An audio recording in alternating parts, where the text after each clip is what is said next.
Misterios de la física. ¿Te acuerdas de la tabla de los elementos periódicos? Aquel misterioso póster lleno de cuadraditos que había colgado en tu clase de química. Bueno, puede que no sepas que aún existen misterios sobre la tabla que desconciertan a los químicos y físicos. Por ejemplo, los de abajo del todo. Estos son los elementos que fabricamos en el laboratorio. Hemos descubierto todos los elementos que la naturaleza nos brinda. Ahora, para poder comprender mejor la tabla, estamos creando elementos más allá de lo que la naturaleza es capaz de crear por sí misma. Y eso es justamente lo que es un misterio para nosotros. Pero volvamos atrás un segundo. La estructura de la tabla, muy por encima, está formada por columnas. Y a medida que avanzamos de izquierda a derecha, se le añade un electrón extra a la última capa del átomo. La columna de la derecha tiene 8 electrones, con los cuales la estructura del átomo está completa. Cuando eso ocurre, no hay electrones que dar o recibir.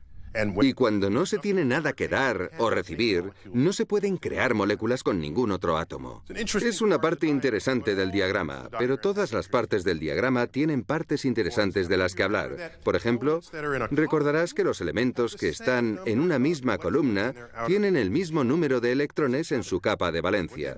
Lo que eso significa es que se unen con otros átomos de la misma manera. El mejor ejemplo de esto es el del carbono y el silicio. Es un buen ejemplo. Nuestra vida está basada en el carbono. Toda nuestra bioquímica está basada en el carbono. Justo debajo está el silicio. Así que puedes preguntarte, si la vida puede basarse en el carbono, ¿por qué no puede haber vida basada en el silicio? De hecho, en un episodio de Star Trek, la famosa serie de televisión, se hablaba de la posibilidad de una forma de vida basada en el silicio. El silicio es uno de los ingredientes presentes en una roca. Las rocas son bastante estables, así que imaginaos una roca. En este episodio se imaginaron la vida basada en el silicio como una roca andante que pudiera moverse a través de las montañas del mismo modo en el que nosotros atravesamos el aire. Es una buena trama, pero resulta que, aunque la vida basada en silicio es posible, no es necesaria, porque el carbono es mucho más abundante que el silicio en el universo. Además, los lazos del carbono no son tan permanentes. Si se crean lazos permanentes, se restringe el número de experimentos químicos que la naturaleza puede hacer con tus moléculas. De modo que los lazos del carbono pueden romperse, unirse, volverse a romper y volverse a unir de nuevo. Se puede experimentar con muchas combinaciones y eso es justo lo que se necesita para crear la vida, para crear la complejidad que sabemos que tiene lugar en la vida. Isla de estabilidad. Además de las capas de electrones que existen en los átomos de la tabla periódica, el núcleo de cada átomo tiene una estructura de capas también. El núcleo está compuesto de protones y neutrones. Y el número de protones y neutrones que haya en cada capa determinará si el átomo es estable o no. Si una capa está completa, el átomo será estable. Si está incompleta, es más probable que se transforme en elementos más ligeros, dividiéndose en otros elementos de la tabla periódica. Ese es el origen de la radiactividad. Esos elementos, con las capas nucleares externas completas y las capas de electrones también completas, son los más estables de todos. Todos los elementos conocidos que son más pesados que el plomo son inestables. Y es una verdad universal que cuanto más grande sea el núcleo, menos estable es. ¿Cómo de inestable?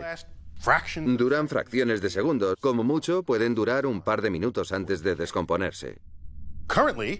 Recientemente, hemos descubierto elementos en la naturaleza de hasta 92 protones. ¿Cuál es ese elemento con 92 protones? El uranio, nombrado así debido al planeta Urano. Aparte de ese, hemos fabricado más de 20 elementos más pesados que el uranio. ¿Dónde lo hemos conseguido? Por supuesto, en laboratorios de física. El más reciente de los elementos tiene 112 protones. Creado en laboratorios, se llama copernicio llamado así, por supuesto, por Nicolás Copérnico, quien teorizó en el siglo XVI el modelo heliocéntrico del universo conocido. Finalmente la ciencia le reconoció, honrándole con el nombre de un elemento de la tabla periódica.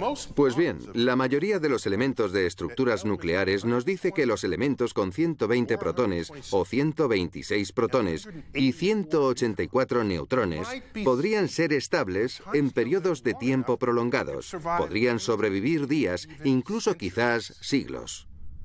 Hemos fabricado elementos de hasta 118 protones, de modo que estamos en el umbral de esta mágica isla de estabilidad.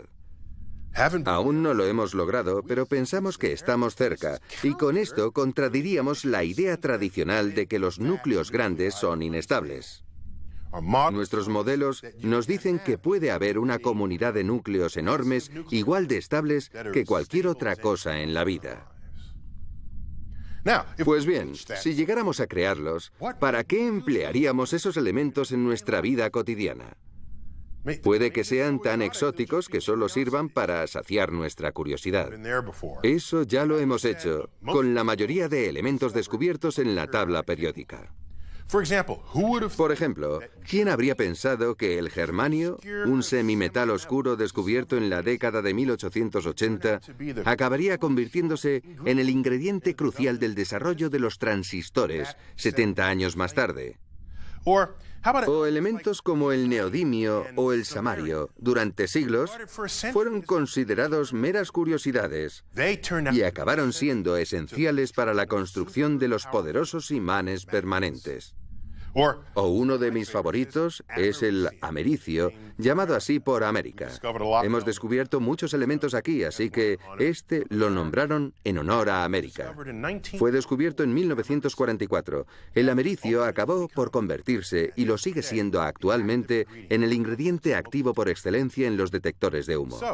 Así que he hecho un vistazo a esta isla de estabilidad y ansío conocer las propiedades que podrán tener. En manos de un ingeniero capacitado y científicos con percepción, podremos explotar esas propiedades y posiblemente transformar la vida tal y como la conocemos actualmente. Modelo estándar de física de partículas. ¿Dónde estabas tú en los 70? ¿Habías nacido ya? Y de ser así, ¿bailabas música disco? Yo sí. Tuve la edad perfecta en la mejor época.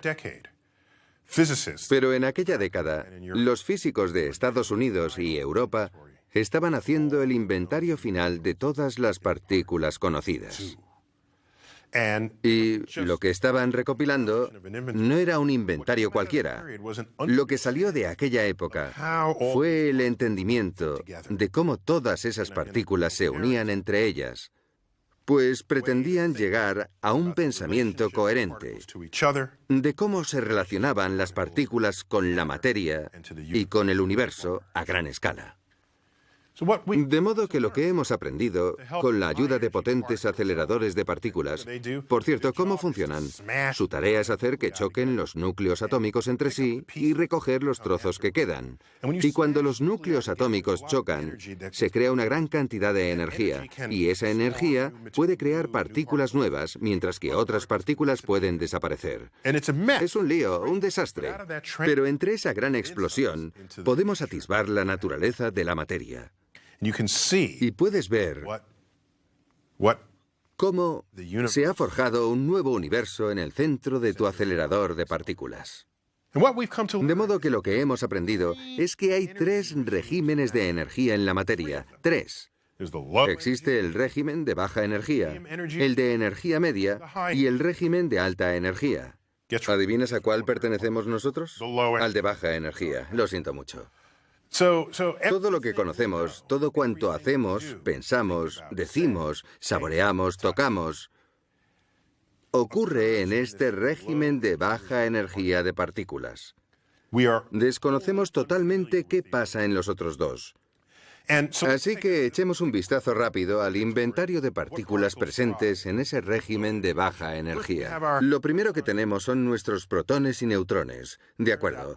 Pues resulta que no son partículas fundamentales. No lo son. Como hemos dicho anteriormente, están formados por quarks. Llamamos a esos quarks arriba y abajo. Sí, sé que es curioso porque si volvemos a la antigua Grecia, la palabra átomo se inventó para describir la parte indivisible de la materia. Átomo quiere decir indivisible, pero luego descubrimos que los átomos están formados de partículas, y en ese caso en concreto, los neutrones y protones se pueden dividir a su vez en quarks. De modo que tenemos el quark arriba y el quark abajo. ¿Qué más tenemos? Tenemos el electrón, con el cual ya nos hemos familiarizado. Eso es lo que fluye por todos los aparatos electrónicos de esta era moderna y lo que nos brinda la electricidad, el electrón. Luego hay otra partícula, una partícula especialmente esquiva. La hemos nombrado en anteriores capítulos. Es el neutrino. Y este neutrino en particular es un neutrino electrónico. Se consigue de una forma muy interesante. Arranca un neutrón del núcleo de un átomo y lo suelta en el espacio. 6 minutos después se descompone. Los neutrones no son estables fuera del núcleo. Un neutrón no tiene carga, pero se descompone en 3 partículas. Un protón, un electrón, cuyas cargas se cancelan entre sí, de modo que empiezas sin carga y acabas igualmente sin carga. El neutrón se transforma en un protón, un electrón y un neutrino electrónico que se escapa. Se escapa. De modo que tenemos el quark arriba, el quark abajo, el electrón y el neutrino. Y, por supuesto, cada uno tiene partículas de antimateria. Antimateria. La inventamos nosotros, no los escritores de ciencia ficción. Es el ingrediente favorito de los viajes espaciales en las historias de ciencia ficción. La antimateria hace justo lo que crees que hace. Cuando entra en contacto con la materia, la aniquila y crea energía pura. La antimateria es real. Se crea cada día en aceleradores de partículas. La podemos encontrar en el centro de las estrellas. Forma parte del inventario de partículas que existen en el universo. Lo que tenemos es un total de 4 partículas y sus equivalentes de antimateria. Eso es lo que crea el régimen de energía de este universo. Repito, 4. Esas 4 partículas son los componentes de todo cuanto has visto, hecho, pensado, saboreado, tocado. Quark arriba, quark abajo, electrón y neutrino. Bien. Cada una de esas partículas tiene una partícula correspondiente en los otros 2 regímenes de energía. Vayamos al régimen de media energía. ¿Qué son los 2 quarks? Tienen nombres muy curiosos. Los de nuestro régimen se llaman arriba y abajo. Los del régimen de media energía se llaman quark extraño y quark encantado. Y el equivalente del electrón se llama muón. Y por supuesto, el muón tiene su propio neutrino. Lo llamamos muón neutrino. Si vamos al tercer nivel del régimen de energía, tenemos otros 2 quarks, el quark cima y el quark fondo. Y tenemos una tercera clase de electrón. La llamamos partícula tau, con su correspondiente tau neutrino. Tenemos 3 generaciones de pares de quarks y 3 generaciones de electrones con sus correspondientes neutrinos. Pues bien, entre estas partículas hay otras 3 partículas que transmiten fuerza. ¿De acuerdo? Otros 3 grupos de partículas que transmiten fuerzas. Están los fotones que transmiten fuerzas electromagnéticas. También los gluones, mis partículas favoritas. Los gluones transmiten fuerza nuclear fuerte. Esa fuerza es tan potente que mantiene unidos los protones en el núcleo contra su voluntad. De hecho, los gluones mantienen a los quarks juntos dentro de los protones y los neutrones. Los gluones. Luego está lo que llamamos la fuerza nuclear débil, propagada por lo que conocemos como bosones W y Z. Estas letras vienen del inglés. W viene de weak, que significa débil, y Z viene de zero, cero. Ahora vamos a añadirle el bosón de Higgs. El bosón de Higgs, al que a veces se llama la partícula de Dios. ¡Qué audaz! ¿Qué puede tener esta partícula para ser de Dios? Pues que mucha gente la considera como la partícula que impregna el campo que interactúa con la masa de todas las demás partículas. La masa de todas. Y lo hace de una manera interesante. Crea un campo, entonces la partícula intenta moverse a través de él. Y si encuentra resistencia, cuando ésta es más alta, lo consideraremos masa elevada. Y si la partícula pasa sin ninguna dificultad, lo consideraremos masa baja. El bosón de Higgs, impregnando masa a todas las demás partículas. Así que ese, señoras y señores, es el modelo estándar de la física de partículas. El modelo estándar. Si le añadimos la gravedad, puesto que no he mencionado la gravedad todavía, si le añadimos la gravedad, veremos que este inventario engloba todo el universo conocido, todo entero, por completo. Pero tengo que sentarme para hablar de esto, porque se me plantean algunas preguntas cuando hablamos de este inventario. Y me pregunto, ¿por qué? ¿Por qué hay 3 regímenes de la materia y no 1 o 10? ¿Por qué hay 3? ¿Por qué las partículas tienen esas propiedades? ¿Y por qué hay partículas para empezar? ¿Son estas partículas esenciales? Creemos que sí. ¿O es que ellas mismas tienen una estructura aún no resuelta, infinita, con una estructura interna en lo más profundo? O quizás, aún más interesante, ¿existe un entendimiento más simple que seguimos eludiendo? Teoría de cuerdas. Quizás haya un entendimiento más profundo del universo que nos espera, a la vez que nos elude. Ahora mismo, hay todo un equipo de personas planteándose este mismo problema. Son los teóricos de cuerdas. Los teóricos de cuerdas. Y lo que esa idea ofrece es la esperanza, entre otras esperanzas, de unificar todas las partículas y todas las fuerzas de la física. ¿Y por qué iba a querer alguien hacer eso? Si nuestras descripciones de la naturaleza funcionan, ¿qué necesidad hay de tratar de simplificarlo aún más si no es solo por la elegancia en sí? Bien. Pues este ejercicio, esta necesidad de combinar todas las fuerzas de la naturaleza y todas las partículas en una comprensión única y coherente, ha sido una especie de santo grial desde que se empezó a estudiar el entendimiento de las partículas. Y de hecho, uno de los pioneros en esta práctica fue Albert Einstein. Después del gran trabajo que hizo con la relatividad, dedicó la mayor parte del resto de su vida a lo que se llamó la teoría del campo unificado. Esta teoría fue su intento de reunir todos los elementos de la física en algo que quizás pudiera representarse con una única ecuación.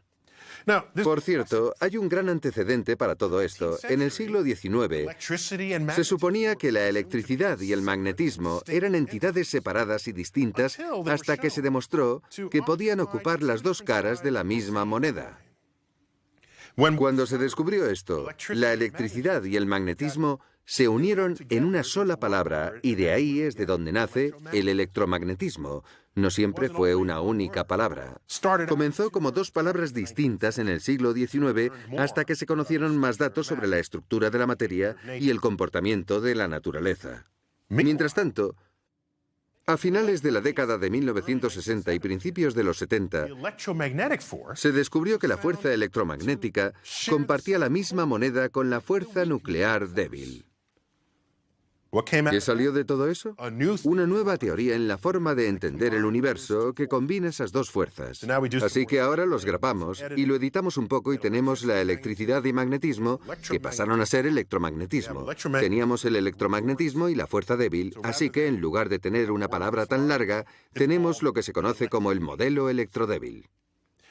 Así que, ¿por qué no seguir con esta gran tradición hasta que se descubra la fuerza de la naturaleza de la que se deriva todo lo demás?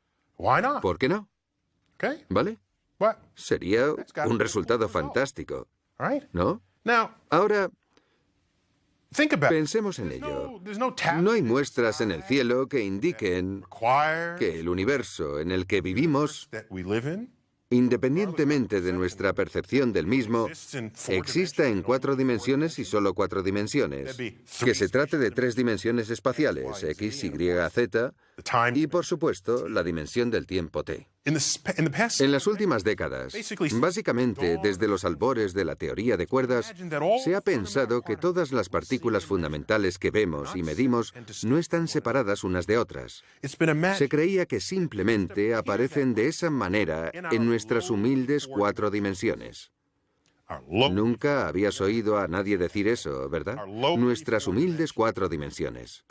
Quizás sea eso lo que está pasando en realidad, debido a que en las dimensiones superiores, el teórico de cuerdas nos dice, existen estas vibraciones de las cuerdas de energía, y esa cuerda es lo que es fundamental, no las propias partículas. Las partículas son simplemente manifestaciones de esas cuerdas que vibran en nuestra dimensión. Y si hacemos vibrar una cuerda en una frecuencia u otra, se presenta como una partícula u otra en nuestra dimensión. Bien, no existe ni la más mínima prueba que apoye esta teoría. Tampoco se ha sugerido ningún experimento que pueda ponerlo a prueba al alcance inmediato de la tecnología moderna. Pero no importa. De momento, pasaré por alto ese inconveniente. Agujeros negros. Uno de los grandes misterios del universo, solo porque nos parecen fascinantes, es ¿cuál es la naturaleza de los agujeros negros? Los agujeros negros. A los niños les encantan los agujeros negros igual que les encantan los tiranosaurios. Supongo que es porque cualquiera de los dos puede comerte y cualquier cosa que pueda comerte te impone respeto. Los agujeros negros son consecuencia de la teoría general de la relatividad de Albert Einstein, y esa es su teoría de la gravedad.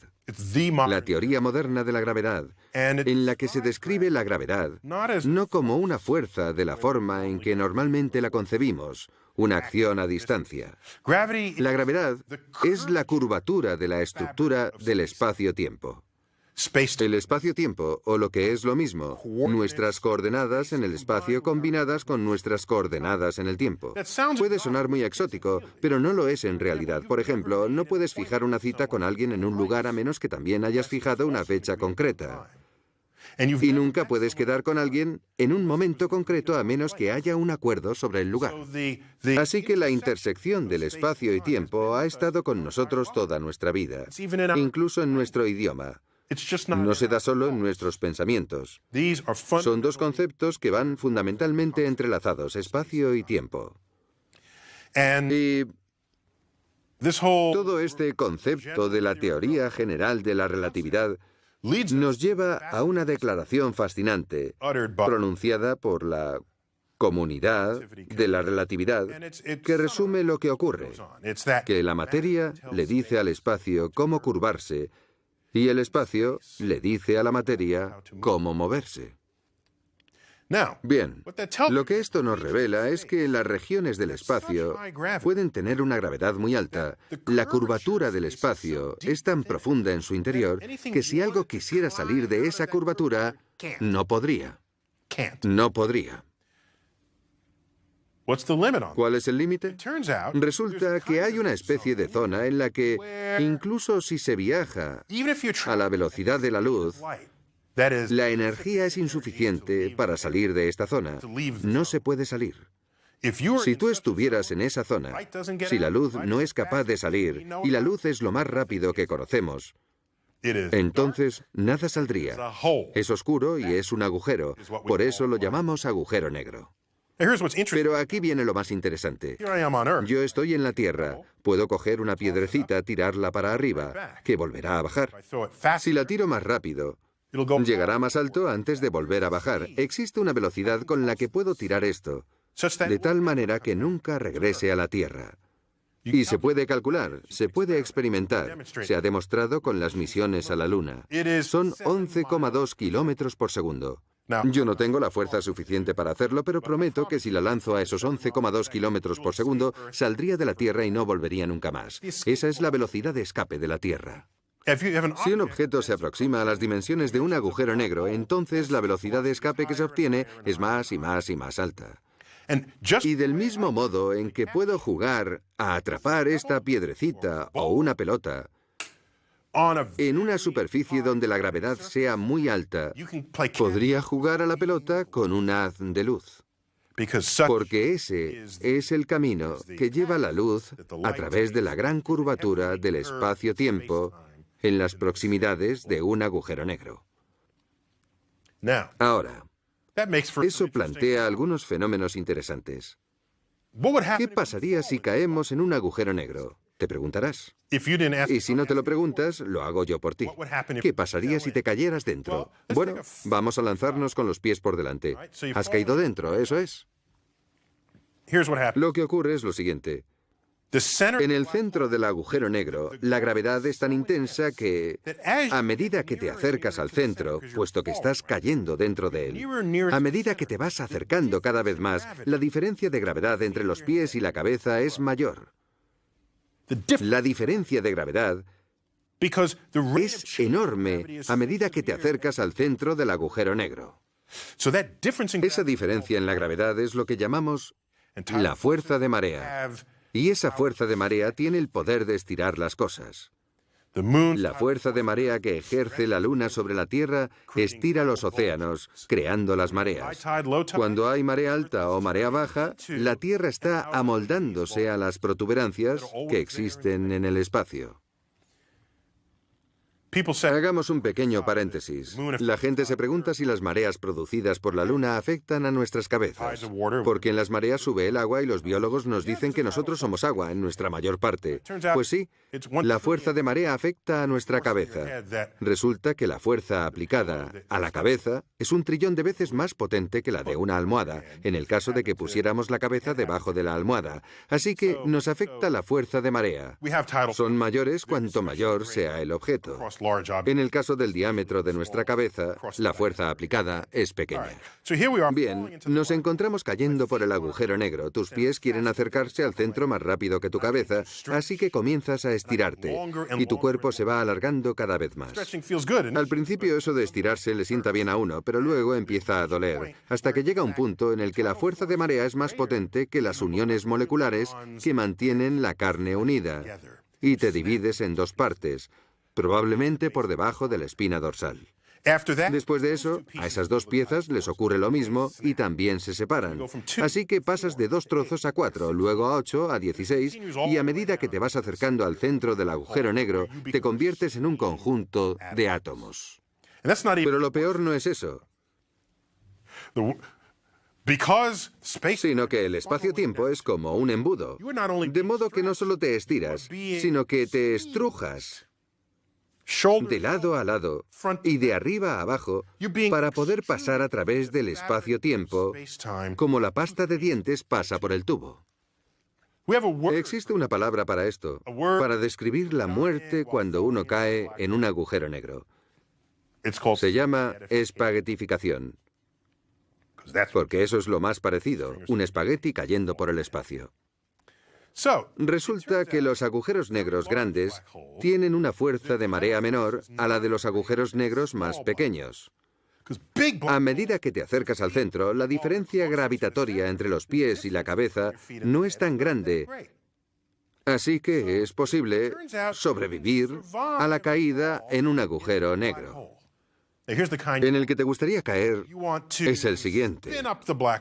Uno que estuviera girando de modo que, cuando cayeras en él, tuviera forma de donut.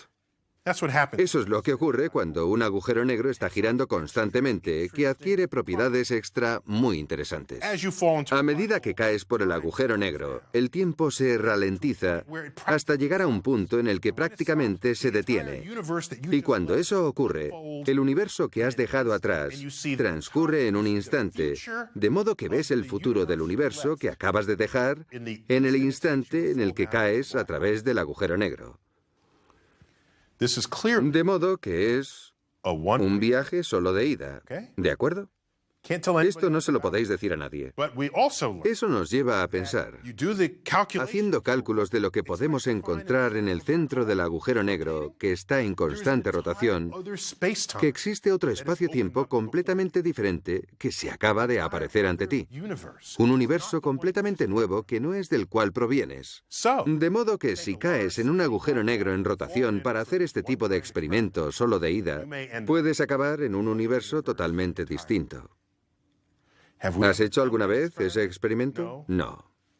Funciona en la teoría. Así que aceptamos voluntarios. ¿Alguien quiere comprobar si esa teoría es cierta?